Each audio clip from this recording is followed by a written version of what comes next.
Hello प्यारे student, welcome to our channel exam encounter. तो आज हम प्रश्नावली 1.2 जो कि क्लास 10th मैथमेटिक्स सेक्शन का होने वाला है, उसमें क्वेश्चन नंबर फर्स्ट सॉल्व करने वाले हैं। क्वेश्चन नंबर फर्स्ट ये है कि सिद्ध कीजिए कि अंडर रूट 5 एक क्या है, अपरिमेय संख्या है। अब तो वो है ही, हमें सिद्ध करना है। तो उसके लिए एक ही बढ़िया जोरदार बताऊंगा। ये क्वेश्चन इतना एग्जाम के लिए इंपॉर्टेंट है तो मैं आपको बता नहीं सकता, जुबान नहीं कर सकता, अपने जुबान पे ये बात नहीं ला सकता, बयान नहीं कर सकता, क्योंकि क्वेश्चन इतना इंपॉर्टेंट है। अगर यदि इसे सॉल्व करना सीख गए तो आप कभी भी 2 मार्क्स के मोहताज नहीं होंगे। 2 मार्क्स आपके पक्के होने वाले इस वीडियो को देखने के बाद। पहले समझो, अंडर संख्या सिद्ध करना, अपरिमेय। अंडर रूट वाली संख्याएं सारी अपरिमेय ही तो होती है। अंडर रूट 5 में सिद्ध करना है तो माना लिखाना। ये केवल 3 स्टेप में चलेगा, 3 स्टेप, केवल 3 बातें देखो, बाकी आपका ये क्वेश्चन सॉल्व हो जाएगा। लिखेंगे माना अंडर रूट 5, क्या लिखेंगे, माना अंडर रूट 5, क्या लिखेंगे, अंडर रूट 5 एक परिमेय संख्या है। कौन सी संख्या है, परिमेय संख्या है।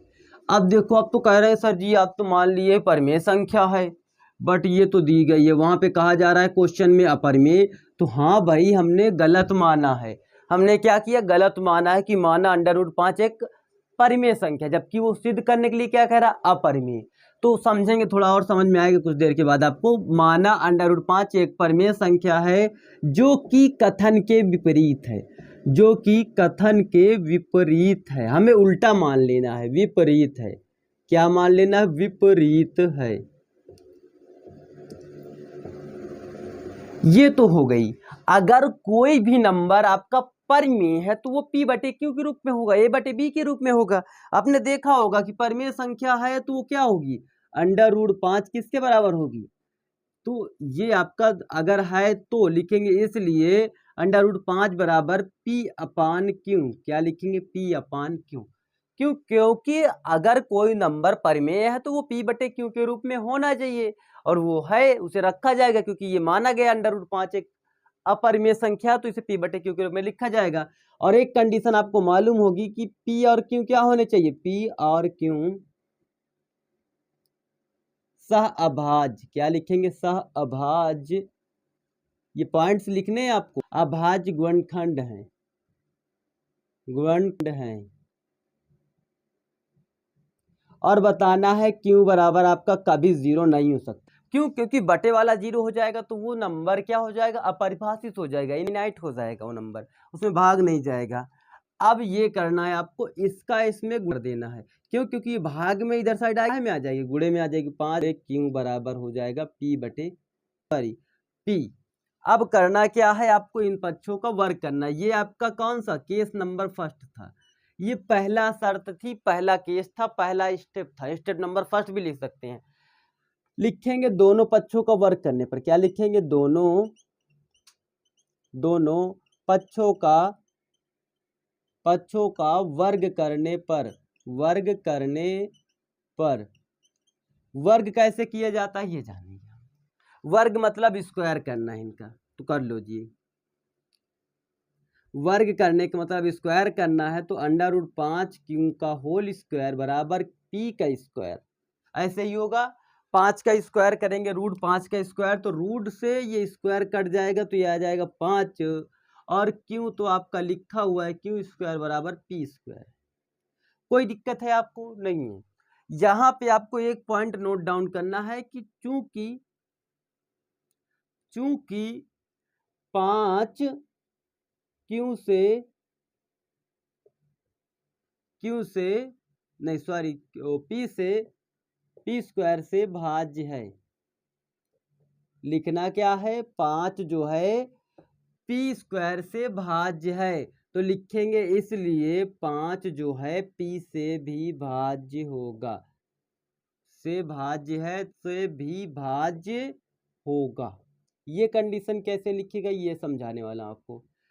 अगर कोई नंबर स्क्वायर से भाज्य है, जैसे मैं लिख दिया 10 को मैं अगर नहीं 10 नहीं 20 लिख देता हूँ, अगर मैं इसको 2 के स्क्वायर से डिवाइड करता हूँ, मतलब 4 से डिवाइड करता हूँ, तो ये डिविजिबल है। तो ये 2 से भी डिविजिबल होगी, ये आपको मालूम होना चाहिए कि 20 आएगा। अगर इसकी स्क्वायर से डिविजिबल है तो ये उस नंबर से भी डिविजिबल होगी। तो आपको यही लिखा गया है कि 5 जो है पी स्क्वायर से भाज्य है, तो 5 पी से भी भाज्य होगा। ये पहली शर्त आपका कंप्लीट हुआ। दूसरे नंबर वाली शर्त देखेंगे, इसे कहेंगे केस नंबर सेकंड या स्टेप नंबर सेकंड। आप डालेंगे, क्या डालेंगे? स्टेप नंबर सेकंड डालेंगे। यहाँ पे क्या करना, मानना है। क्या मानेंगे?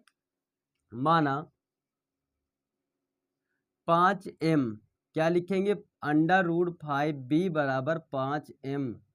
इस ये मानना है। √5b, सॉरी b कहाँ है, यहाँ पे 5 क्यों लिखना है, ठीक है। √5 क्यों 5 क्यों बराबर 5m।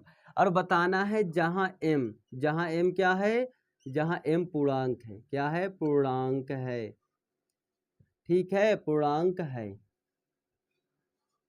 जहाँ m पूर्णांक है तो पूर्णांक होगा कोई नंबर, तो उसके लिए क्या करेंगे, यहाँ पर भी स्क्वायर करेंगे। क्या करेंगे? वर्ग करने पर लिखेंगे, वर्ग करने पर। अब वर्ग करने पर क्या होगा, इस नंबर का भी स्क्वायर करना, √5 क्यों का स्क्वायर करना है और 5 का भी स्क्वायर करना है। स्क्वायर करने पर क्या होगा, ये अंडर रूट से स्क्वायर कट जाएगा तो 5 बचेगा, क्यों स्क्वायर हो जाएगा, इज इक्वल टू क्या हो जाएगा, 25m स्क्वायर, 25m स्क्वायर।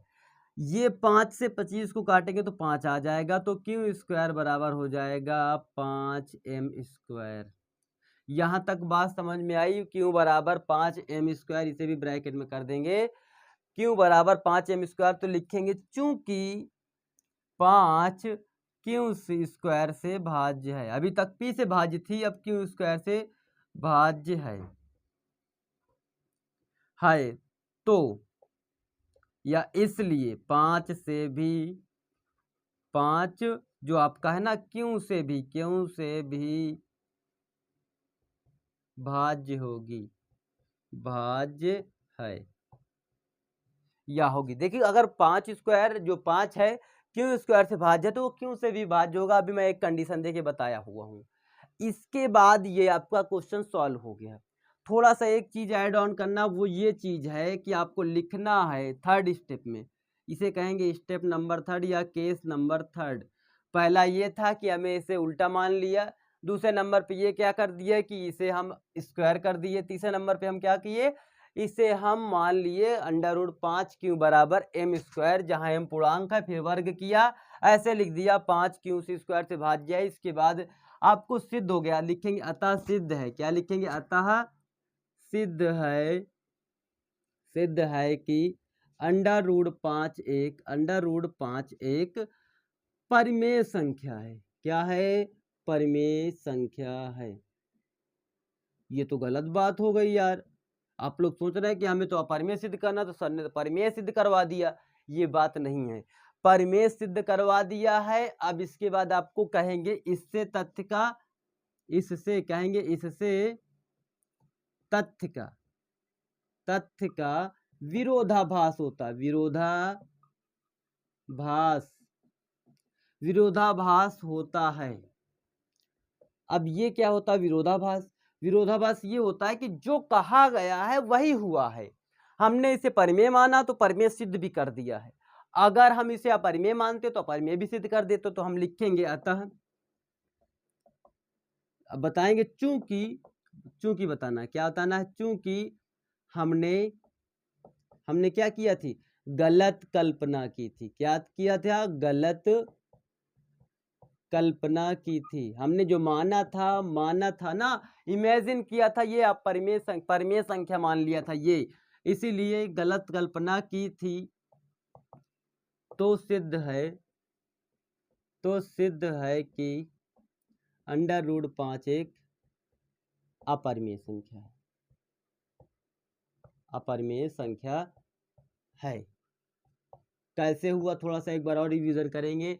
पहले मान लेना √5 एक परिमेय संख्या है, जो कि कथन के विपरीत कहा गया। परिमेय होगी तो p/q के रूप में लिखी जाएगी। p और q आपके साबाज गुणनखंड होंगे, q बराबर 0 नहीं होना चाहिए। √5 स्क्वायर, √5 क्यों, ये इधर गुणा करवा दिया, स्क्वायर कर दिया। फिर बताया गया कि ये p स्क्वायर से विभाज्य, तो p से भी विभाज्य होगा।